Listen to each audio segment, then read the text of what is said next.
Je suis heureux de vous retrouver pour ce petit compte-rendu de cette belle session d'été à Strasbourg de l'Assemblée parlementaire du Conseil de l'Europe.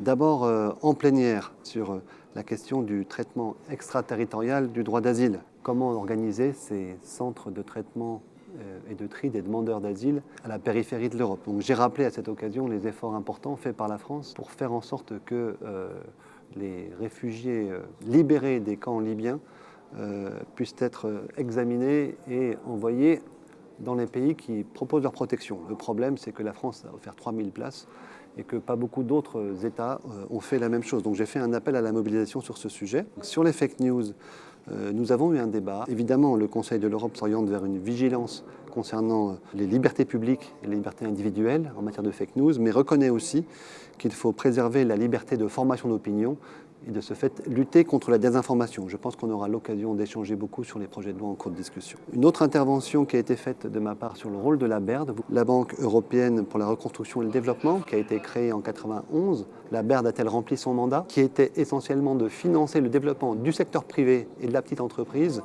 pour créer une économie de marché. Est-ce que la BERD tient son mandat ou pas? On va suivre ça ensemble. Un autre sujet important, j'ai pu obtenir un mandat de l'Assemblée parlementaire du Conseil de l'Europe sur le dialogue parlementaire avec l'Algérie. Donc je vais me rapprocher des parlementaires algériens pour savoir comment est-ce qu'on peut les aider à discuter de la façon dont la transition démocratique en Algérie peut être accompagnée par le Conseil de l'Europe. Et puis j'ai eu aussi une rencontre avec la plateforme qui s'appelle Open Dialogue, qui a voulu m'interpeller, notamment sur la situation des droits de l'homme au Kazakhstan et en Pologne.